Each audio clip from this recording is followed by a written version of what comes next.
Hi guys, my name is Emily, and today I'll be talking about Oranges Are Not the Only Fruit by Jeanette Winterson. This is the coming-of-age story of a young girl named Jeanette. Jeanette is adopted into an evangelical Christian home. She's growing up in this incredibly religious space, and when she grows up, she wants to be a missionary. She's also kind of becoming aware of her sexuality and the fact that she prefers women over men, and so she has an intimate relationship with another young girl in the church community, and when her parents find out, they perform an exorcism on them, which is interesting. It's a story that is about coming to terms with one's identity, kind of trying to figure out how to meld the identities of being a Christian and a lesbian at the same time. I actually really enjoyed this book. Some parts of this book were quite funny and scary at the same time.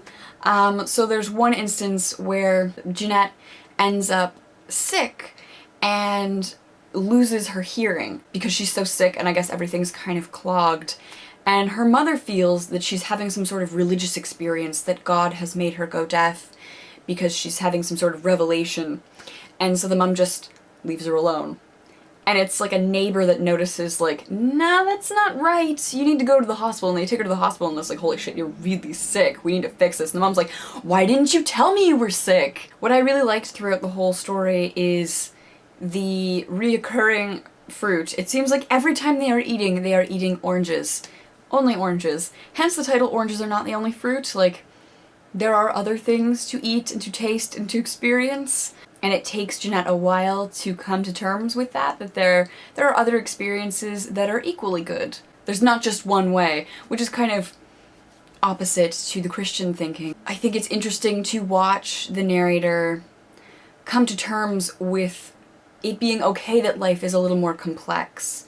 There isn't just one way, there can be multiple ways. Every once in a while throughout the book there were snippets of a fairy tale-esque story that kind of reflected what was going on for Jeanette in her life at the time.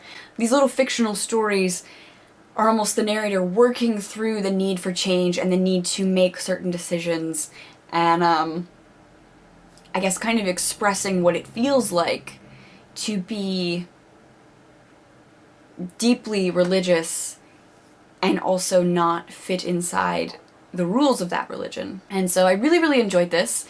I love Jeanette Winterson's writing. It's very smart, it's very accessible, and I'm looking forward to reading more of her works. I actually ended up purchasing 2 more Jeanette Winterson novels. I've read Sexing the Cherry, that was my first Jeanette Winterson. Oranges Are Not the Only Fruit, here. And so because I liked Oranges Are Not the Only Fruit so much, I actually picked up Written on the Body and The Passion, both by Jeanette Winterson, just because I really, really enjoyed the writing, and I want to see more. I want to see more from Jeanette Winterson. So if you have read either of these, let me know which one I should read first. If there is another one of Jeanette Winterson's works that you think I should definitely look into picking up, let me know in the comments below. Chat with me about Oranges Are Not the Only Fruit. If you've read this, what did you think of it? Yeah, I would love to discuss. Because there's a lot in this book. It's very tiny, but it's very meaty, and I feel like this would almost benefit from being buddy read or read in some sort of book club, because there's so many things to discuss. Thank you so much for watching, and I will see you soon. Bye!